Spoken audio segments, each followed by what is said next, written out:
Chapter 1. The Discovery. Site 19 buzzed with the quiet hum of efficiency. Researchers moved briskly between labs, their white coats swishing behind them. The underground corridors stretched endlessly, bathed in artificial light that never seemed to flicker. It was a place designed for control, for containing the uncontrollable. Dr. Helena Voss, however, felt anything but in control. Her eyes darted between the monitors in front of her, sweat pooling on the back of her neck despite the chill in the air. SCP-010, the so-called collars of control, sat on the stainless steel table before her, cold and lifeless. Or so it should have been. "Helena, are you seeing this?" Her assistant, Samuel Griggs, leaned over her shoulder. The faint blue glow emanating from one of the collars reflected in his glasses. The monitors showed erratic data, an inexplicable signal pulsing in a steady, rhythmic pattern. It was almost like a heartbeat. "I'm seeing it," Helena murmured, her voice tight. "But it doesn't make sense. SCP-010 hasn't exhibited any activity in decades. This isn't supposed to happen." Griggs frowned. "Maybe it's a malfunction. Some kind of interference." Helena shook her head, her brown hair spilling over her face. "No, this signal is too deliberate. Look at the intervals, it's increasing in intensity." She tapped a few keys, isolating the signal and amplifying it. A low, almost imperceptible thrum filled the room. It sent a shiver up her spine.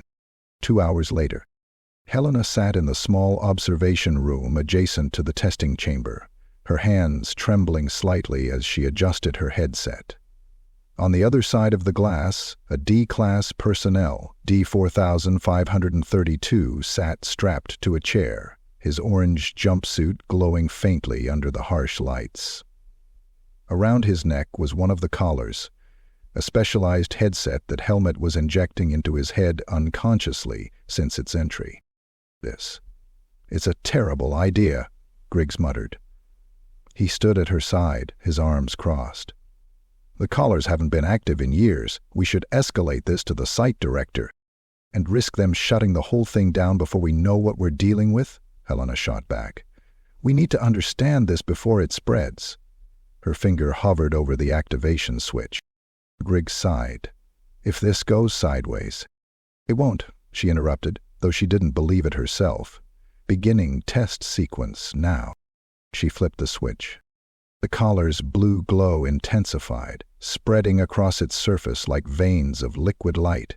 D-4532 flinched, his body going rigid. His breathing grew shallow as his head tilted slightly, as though listening to something only he could hear. "D-4532, can you hear me?" Helena asked, her voice steady despite the rapid pounding of her heart. "Yes," the man replied, his voice flat, monotone. "I hear you." Helena glanced at Griggs, who looked equally unnerved. "Describe what you're experiencing." The man's head twitched unnaturally to the side. "A voice. No, voices. Many. Whispering. They want me to serve." His eyes rolled back, and his hands gripped the edges of the chair tightly enough to turn his knuckles white. Helena leaned closer to the microphone. "What do they want you to do?" Suddenly, D-4532's body jerked violently, his breathing slowed, his head snapping upright with an eerie precision. When he opened his eyes, they were glassy and unfocused. But when he spoke, his voice was no longer his own. It was layered, deep and echoing. "You should not have woken us." Helena froze, her stomach twisted into a knot. "Woken you? What do you mean?"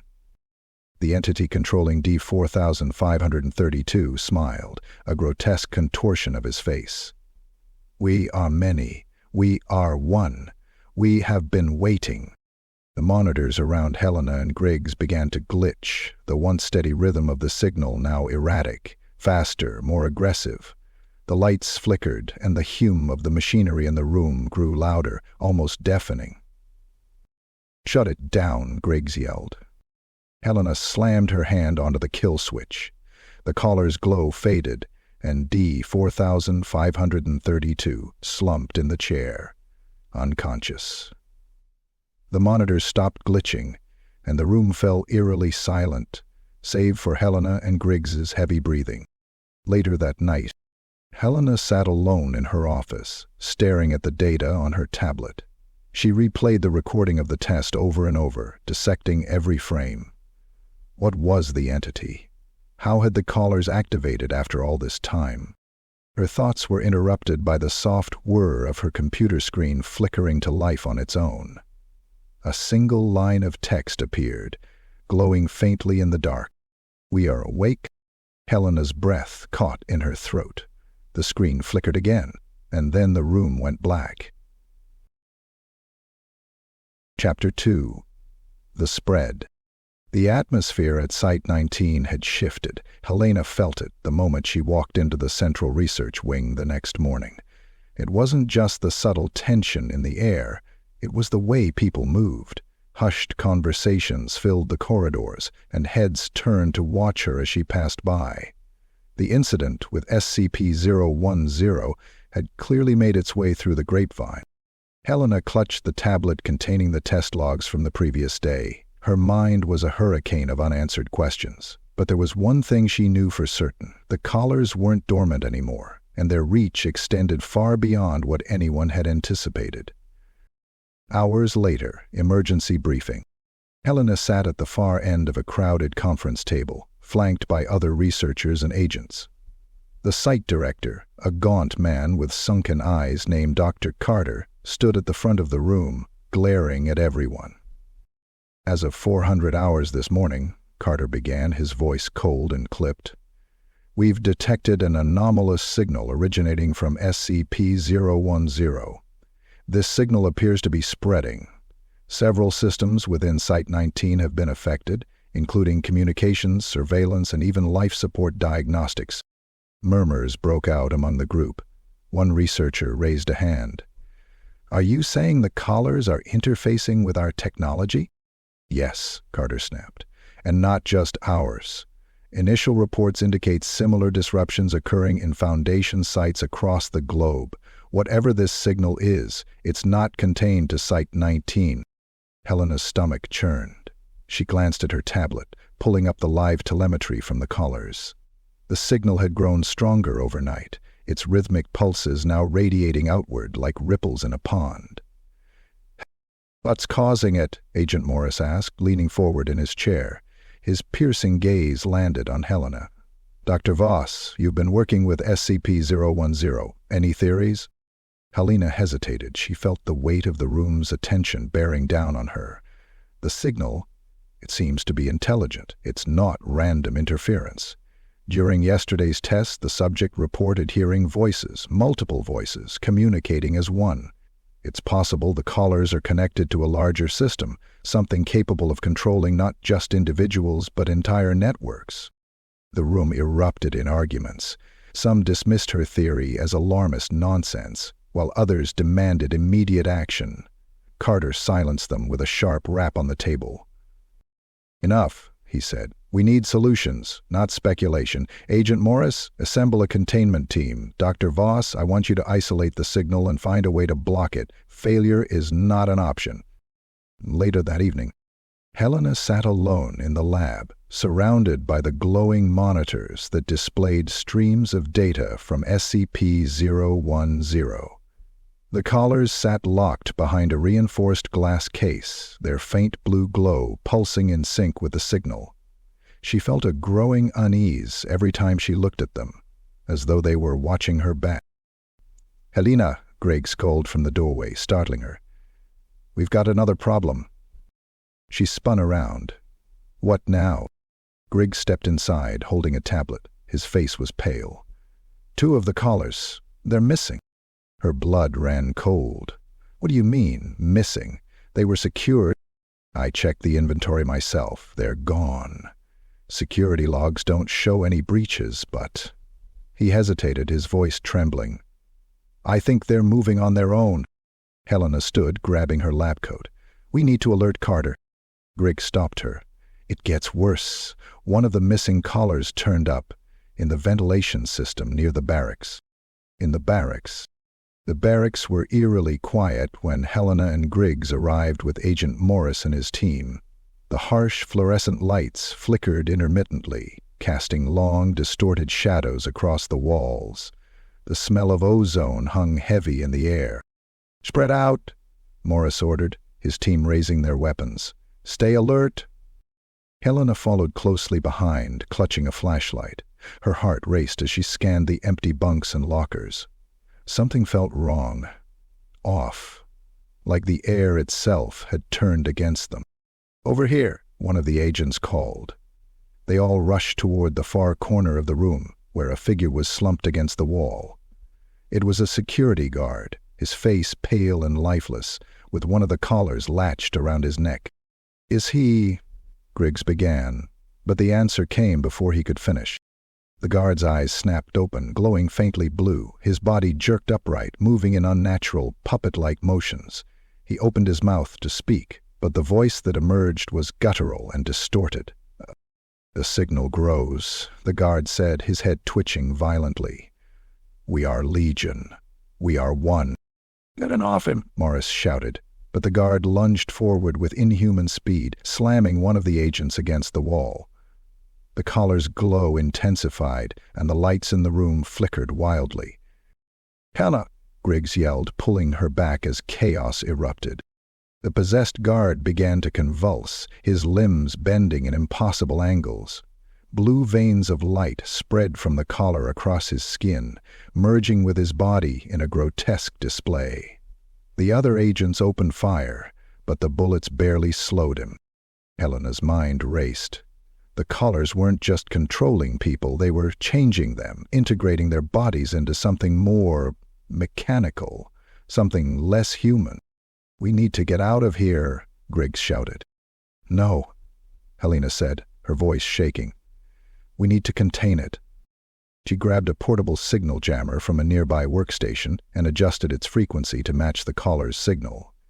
"If we disrupt the connection, we might be able to shut it down. Helena, we don't have time." The guard let out an ear-piercing screech and began to advance toward them, his glowing eyes locked on Helena. With trembling hands, she activated the jammer. The effect was immediate. The collar sparked violently, and the guard collapsed, his body twitching before falling completely still. The room went silent, save for the hum of the jammer.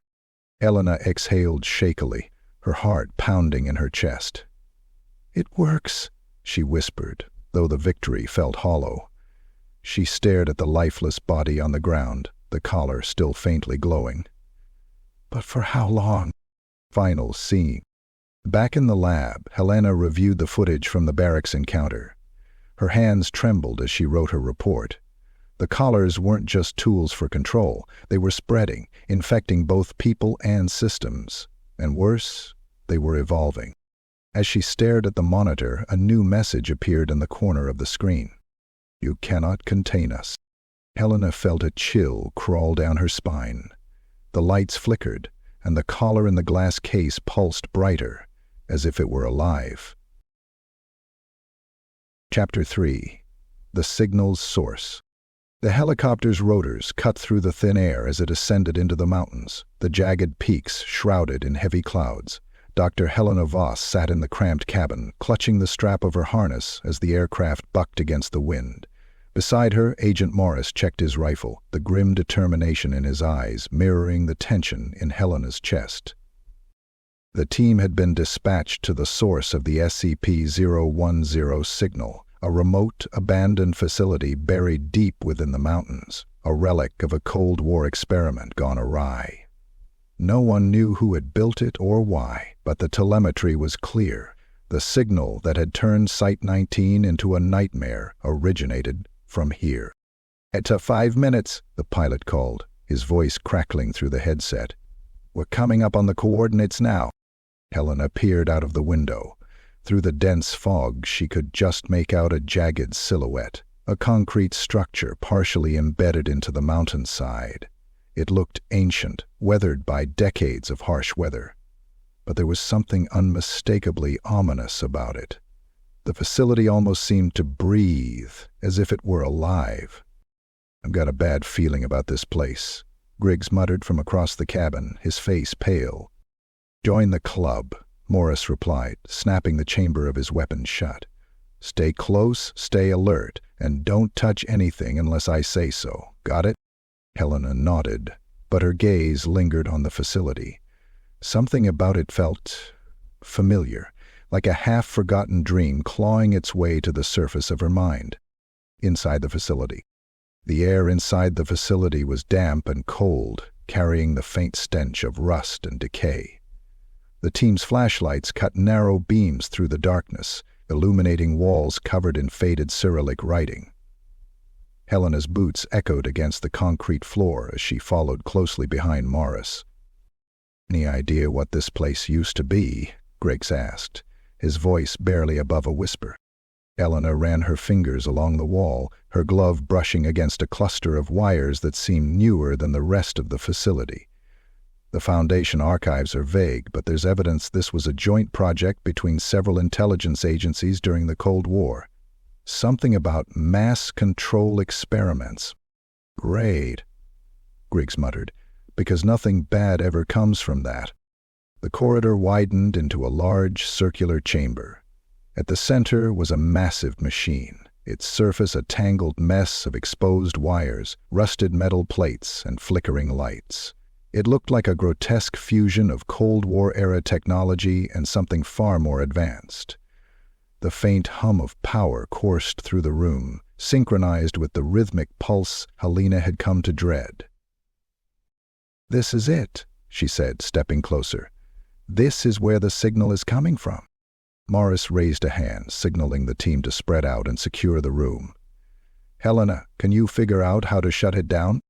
She nodded, her eyes scanning the machine. "I'll try. But this tech is alien. It's like someone took old analog systems and merged them with something way beyond our understanding."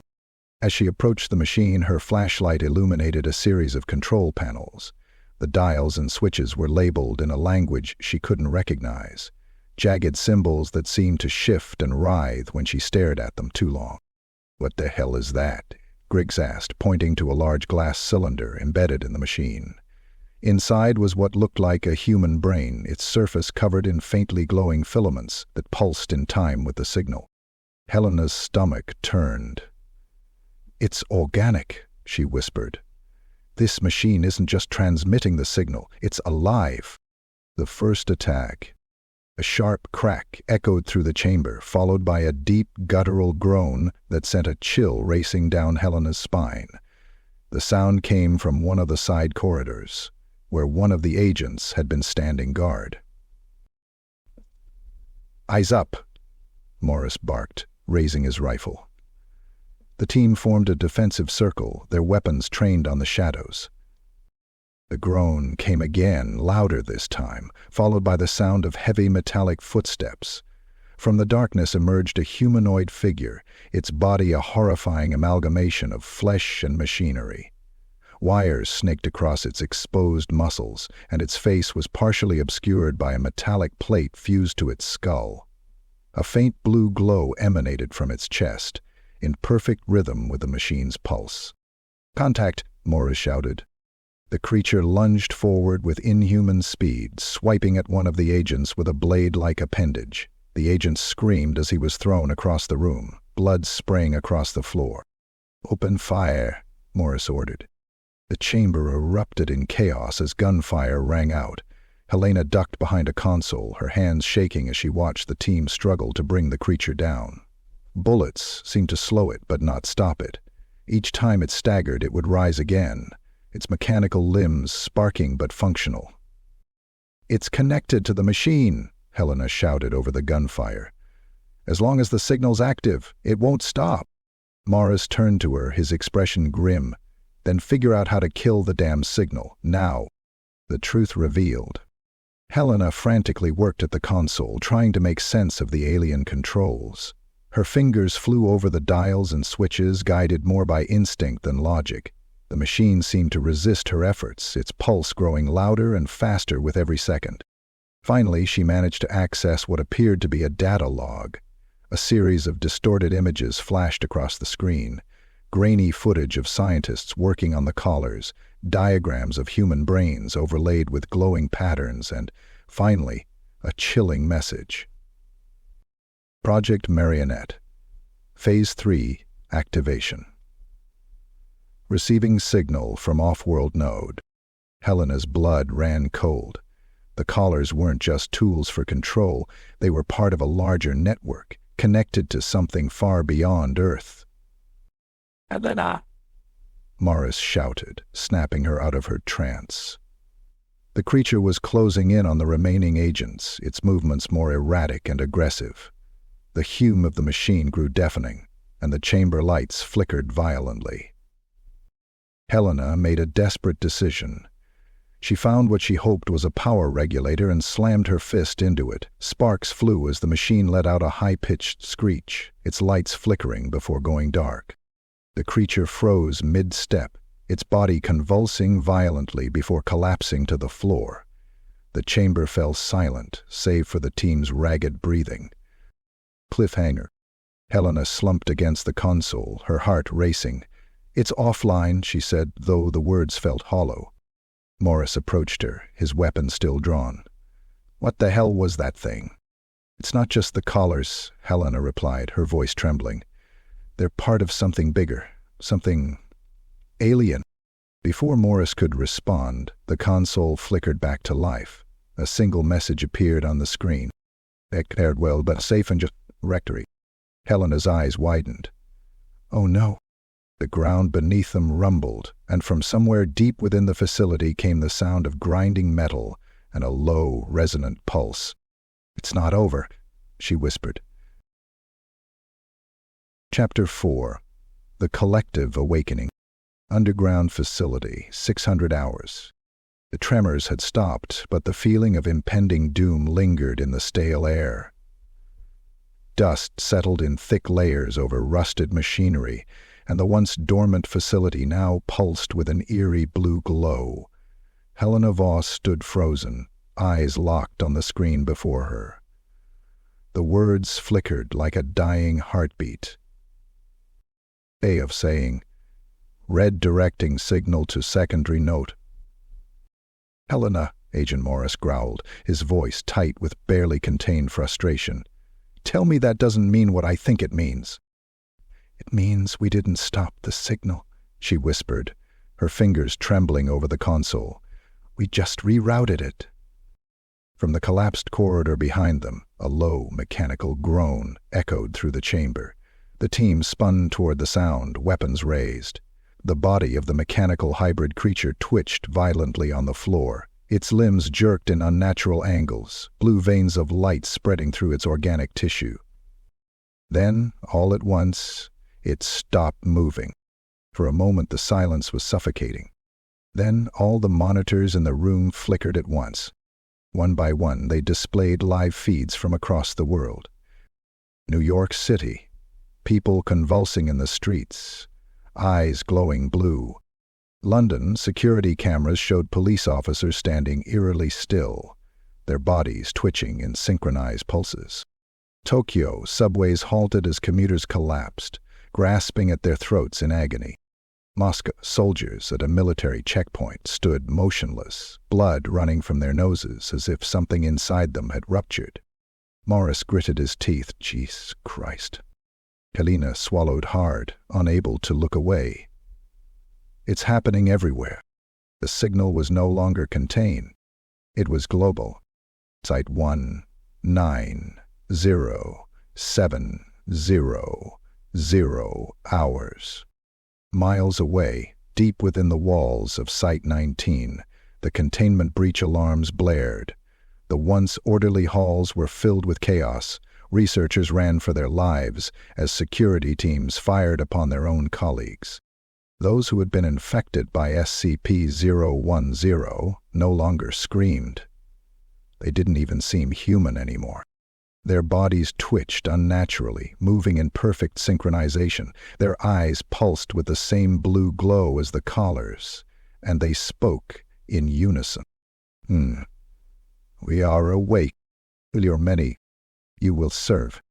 The infected personnel moved as a hive mind, overwhelming armed guards with sheer numbers. A single shot to the head didn't stop them. Nothing did, unless the collars were forcibly removed. But that was nearly impossible, because now the collars were growing into their hosts. They weren't just wearing the devices anymore. They were becoming them. Abandoned facility, 715 hours. Helena slammed her hands on the console, her pulse racing. We need to shut this down before the entire world turns into this. She gestured toward the monitors, showing endless horrors unfolding across the planet. Morris paced behind her, gripping his rifle. Wow! The second node is active. We don't even know where it is. Griggs, still pale from earlier, tapped nervously on his tablet. Actually, we do. Both Helena and Morris turned toward him. It's not another facility, Griggs swallowed hard. It's orbiting Earth. A chilling silence settled over the room. What? Helena whispered. Griggs hesitated before turning the screen toward them. A live satellite feed displayed a massive structure drifting in low orbit, a tangled mass of metal, machinery, and pulsating blue light, like a grotesque machine grown rather than built. It resembled a colossal mechanical organism. It's broadcasting the signal, Griggs continued. It's not coming from Earth, it's coming from this. The satellite? Morris asked. No, Helena muttered, stepping closer to the screen. It's not a satellite. Her fingers hovered over the console as she enhanced the image. Markings became visible. A logo, old, nearly worn away. SCP Foundation. Project Marinetti. Helena's blood turned to ice. This isn't alien, she whispered. We did this. The Foundation built this. Meanwhile, low Earth orbit. The massive orbital construct hummed to life, responding to the awakening below. It had remained dormant for decades, a forgotten relic of an experiment never meant to be completed. Now the signal pulsed through its veins of wires and synthetic flesh, expanding its reach.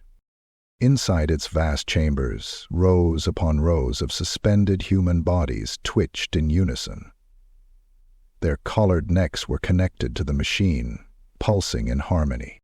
They were waiting. Their lips moved in silent prayer to an unseen master. We are awake. We are coming. Back in the facility, 730 hours. Morris slammed a fresh magazine into his rifle. So, how do we stop it? Helena's hands trembled as she scrolled through the old Foundation logs. If the satellite was Foundation built, there had to be a way to shut it down. Then she found it. Fail-safe protocol, node severance. Warning. Irrevocable. We can sever the signal, she said breathlessly. Shut down the satellite remotely. Griggs hesitated. But it says irreversible. What does that mean? Helena read further. The truth made her stomach churn. The colors.